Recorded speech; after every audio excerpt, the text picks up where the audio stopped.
Waalaikumsalam warahmatullahi wabarakatuh. Ibu, bagaimana kabarnya? Alhamdulillah baik.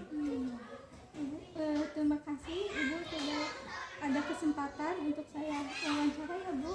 Ya, sama-sama insya Allah. Di sini saya mendapatkan tugas yaitu demonstrasi konseptual untuk mewawancara kepala sekolah, di mana ini tentang kebijakan membuat keputusan Bu. Oh iya, silakan. Yang pertama, ketika bagaimana Anda selama ini bagaimana Ibu dapat mengidentifikasi kasus-kasus yang merupakan dilema etika atau bujuk moral? Begini, untuk di dalam keseharian kita dalam bekerja tentu saja banyak hal-hal atau kasus-kasus yang terjadi di mana di dalamnya itu akan menjadi suatu dilema. Tadi ya ada dilema etika dan satunya apa?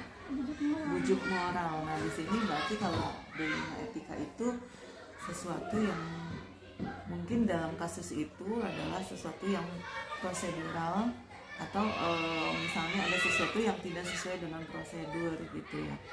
Nah sementara di sisi lain ada juga bujuk moral ya, bahwa di sini ada saja ketika kita sudah mengikuti aturan, mengikuti prosedur, tetapi ada faktor-faktor lainnya yang tetap harus kita pertimbangkan, misalnya faktor kemanusiaan dan lain sebagainya yang ini berkaitan dengan moral. Tentu saja ini adalah hal-hal yang mesti bisa diidentifikasi oleh seorang saya sebagai manajer di sekolah ini, bagaimana mengelola sekolah ini, terutama fokus pada tujuan utama kita, tetapi hal-hal tersebut tetap harus mendapatkan kebijakan yang tepat dari saya sebagai pemimpin itu. Jadi untuk mengidentifikasinya mungkin di sini yang pertama saya harus tahu regulasi, aturan-aturan kedisiplinan atau apa-apa yang berkaitan dengan kepegawaian itu saya harus tahu. Kemudian dari segi moral tentu saja tadi selain etika kita tetap harus mempertimbangkan sisi kemanusiaan. Jadi saya harus tahu mungkin latar belakang kenapa seseorang itu melanggar suatu prosedur, apa memang di situ ada modus-modus pelanggaran atau memang karena alasan-alasan yang mesti kita toleransi. Jadi di sini seorang pemimpin harus peka untuk bisa mengidentifikasi hal-hal tersebut. Mungkin itu. Ya, yang kedua ya Bu, selama ini bagaimana Ibu menjalankan pengambilan keputusan di sekolah, terutama untuk kasus-kasus di mana ada dua kepentingan yang sama-sama benar atau sama-sama mengandung nilai kebajikan. Oke, kalau misalnya ada dua kepentingan, tetapi dalam satu waktu misalnya di situ saya harus dua-duanya baik, dua-duanya sesuai dengan regulasi, sesuai dengan prosedur, tetapi bentrok dari segi waktu, maksudnya misalnya seperti itu ya kasusnya, maka saya akan melihat dari segi prioritas. Mana yang lebih diprioritaskan, mana yang lebih urgent, mana yang lebih merupakan sesuatu hal yang memang sangat tidak bisa ditinggalkan, sehingga sekolah harus punya skala prioritas nanti yang akan karena ini harus memilih, mungkin ya harus memilih, tidak bisa dilakukan dua-duanya dalam satu waktu, maka kita akan memilih hal-hal yang prioritas gitu. Berarti itu ini ya Bu, berarti memilih yang prioritas dan kepentingan banyak orang. Iya betul, dan dari segi urgennya mana yang paling urgent gitu. Yang ketiga ya, langkah-langkah atau prosedur seperti apa yang biasanya Ibu lakukan selama ini? Langkah-langkahnya. Langkah-langkah untuk apa? Mengambil keputusan. Oh ya, untuk pengambilan keputusan memang kita tidak bisa dengan perasaan ya, keputusan itu harus dicek dulu aturan-aturannya, mana yang sesuai, mana yang tidak. Kemudian tadi juga selain dari mengecek aturan, prioritas, kemudian kita juga mempertimbangkan tadi satu hal kemanusiaan dan lain faktor lain yang memang tidak bisa kita abaikan, itu tetap harus jadi faktor dalam pengambilan keputusan, sehingga nanti ketika kita sudah menentukan keputusannya A, itu diharapkan berbagai pihak itu tidak ada yang dirugikan dan maksudnya mau menerima. Jadi kalau kita sudah sesuai dengan regulasi, sesuai dengan nilai-nilai kemanusiaan, sudah mengambil keputusan, otomatis semua akan menerima begitu. Hal-hal apa saja yang selama ini Ibu anggap efektif mengambil keputusan pada kasus-kasus dilema etika? Kalau hal yang paling efektif tadi ya, dengan menentukan skala prioritas tadi, karena memang tidak bisa kita abaikan. Ini kegiatan mana nih yang paling urgent, kegiatan mana yang memang tidak bisa ditinggalkan sama sekali gitu. Jadi di situ yang paling efektif adalah kita menentukan skala prioritas tadi gitu. Selanjutnya ya Bu, hal apa aja yang selama ini merupakan tantangan dalam pengambilan keputusan pada kasus-kasus dilema etika? Adakah tantangan? Iya, tantangannya pasti. Judulnya saja sudah dilema. Dilema itu kan berarti sesuatu yang pilihan yang sangat rumit gitu ya. Jadi untuk tantangannya pasti banyak. Yang pertama mungkin bisa jadi tantangannya itu di perbedaan pendapat, perbedaan sudut pandang ya.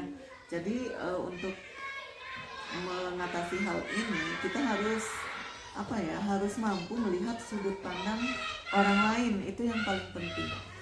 Jika kita mengikuti ego, walaupun kita sebagai pemimpin, ketika kita mengikuti ego, aduh kenapa melakukan ini, kita biasanya langsung negatif gitu ya, langsung kontra. Tetapi ketika kita mencoba untuk melihat dari sudut pandang, oh coba saya putar balik, apa yang akan saya lakukan jika saya menjadi dia. Ketika dikasih tugas, 2 tugas secara bersamaan, pasti langsung jadi saya mengambil posisi membalikan sudut pandang. Misalnya saya memberi tugas di Pina tuh dengan 2 tugas yang berbeda dalam satu waktu, dan saya juga sedikit memaksa karena dua-duanya penting misalnya ya.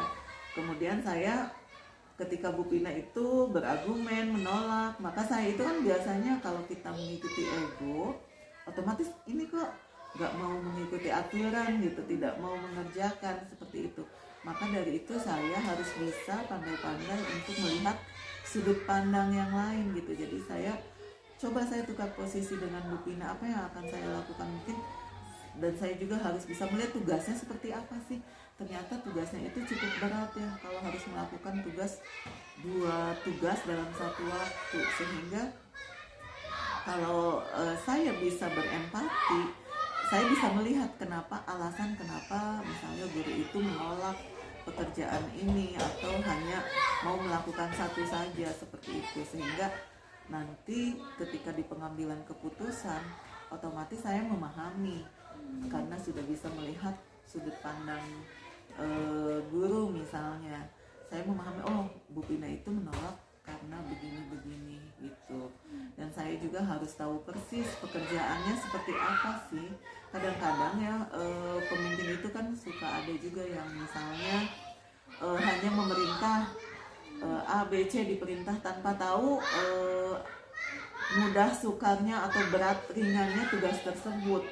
Mau taunya beres saja, itu juga sesuatu hal yang harus kita hindari. Kita harus tahu juga untuk mengerjakan tugas A, guru itu kira-kira membutuhkan waktu berapa lama.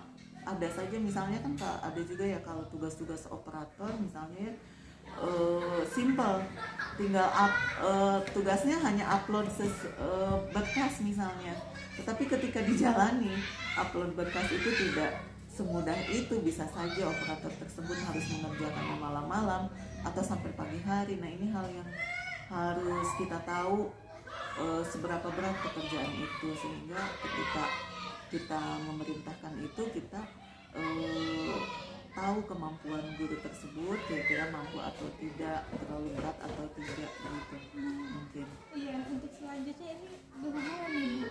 Apakah Ibu udah menyusun jadwal tertentu dalam sebuah penyelesaian kasus dilema etika? Apakah langsung menyelesaikan di tempat atau memiliki sebuah jadwal untuk menyelesaikan? Misalkan bentuknya itu prosedur atau seperti apa? Baik, kalau di jadwal memang kasus-kasus dilema etika sendiri kan tidak muncul secara terjadwal ya. Enggak, karena ini bentuknya untuk kasus. penyelesaiannya. Untuk penyelesaiannya kita hanya mungkin saya menyiapkan prosedur penyelesaiannya gitu. Tapi kalau untuk jadwal waktu mungkin tidak ya. Iya, Dan sebaiknya kasus-kasus seperti ini memang segera diselesaikan. Jangan sampai kita menunda-nunda, karena memang hal-hal seperti ini walaupun kadang dianggap suatu hal kecil tetapi sangat berpengaruh dalam suatu kerja tim gitu. Jadi untuk meningkatkan semangat, bisa jadi karena tidak diselesaikan kasusnya akhirnya membuat kinerja yang menurun gitu. Jadi membuat sebuah prosedur ya Bu. Jadi ya, prosedur seperti apa Bu? Prosedurnya hanya berupa catatan saya mungkinnya bagaimana menyelesaikan kasus-kasus seperti ini. Yang pertama tentu saja harus sesuai dengan aturan yang berlaku. Kedua dengan misalnya tata tertib sekolah, itu juga kesepakatan kita sebagai kepala sekolah dan guru itu kan punya kesepakatan juga. Kemudian juga mempertimbangkan sisi moral tadi, apakah kasusnya itu memang beralasan dan secara manusiawi dan harus ditoleransi. Selanjutnya Ibu, adakah seseorang atau faktor-faktor apa yang selama ini mempermudah atau membantu Ibu dalam pengambilan keputusan dalam kasus-kasus dilema etika? Iya, untuk pengambilan keputusan memang kalau seorang pemimpin itu harus ini salah satu skill yang harus dimiliki oleh seorang pemimpin ya. Jadi kalau misalnya untuk pengambilan keputusan ini kan kita melihat faktor-faktor tersebut, tetapi kita juga jangan sampai pengambilan keputusan itu kan tetap harus tegas ya. Jadi tidak kalau kita itu hanya melihat faktor-faktor tadi, misalnya guru secara moralnya bagaimana, tapi kalau misalnya keputusan kita itu dipengaruhi oleh seseorang, itu saya rasa tidak ya. Soalnya kita harus memutuskan betul-betul keputusan kita sendiri, tapi mempertimbangkan keadaan dan tadi faktor-faktor yang lain seperti perasaan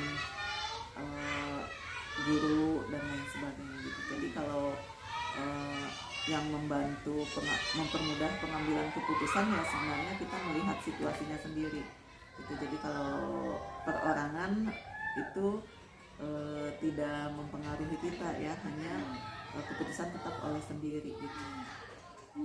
Dari semua hal yang telah Ibu sampaikan, pembelajaran apa yang Ibu petik dari pengalaman dalam pengambilan keputusan Bu?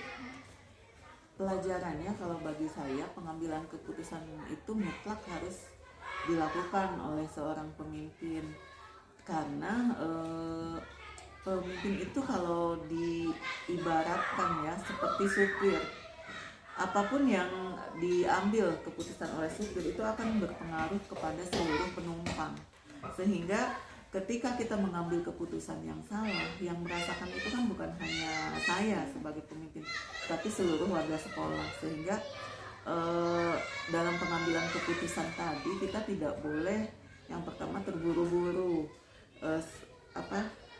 tetapi ada juga sih keputusan yang memang harus kita ambil tepat pada waktunya ya. Jadi kita harus mengambil, ada kasus-kasus di mana kita harus mengambil keputusan itu secara cepat dan tepat, dan ini adalah satu skill yang memang harus dimiliki oleh seorang pemimpin gitu. Karena ada juga situasi-situasi yang darurat yang meminta keputusan dengan cepat. Nah ini memang sesuatu yang harus tadi skill yang dimiliki oleh pemimpin, tetapi kita pelajarinya itu memang pelan-pelan lah. Maksudnya tidak ketika saya sekarang sudah 2,5 tahun menjadi kepala sekolah kemudian langsung mahir jadi seorang pengambil keputusan gitu. Jadi betul-betul harus kita pelajari sedikit-sedikit dampaknya atau apanya gitu dari keputusan tersebut, sehingga ini sesuatu yang berharga bagi saya, bisa mengambil keputusan di waktu yang tepat, dan tadi fokus pada tujuan sekolah. Sebenarnya visi misi kita sebagai sekolah kita, apakah pengambilan keputusan ini justru berkebalikan dengan tujuan sekolah? Tentu tidak boleh kita lakukan. Mungkin itu.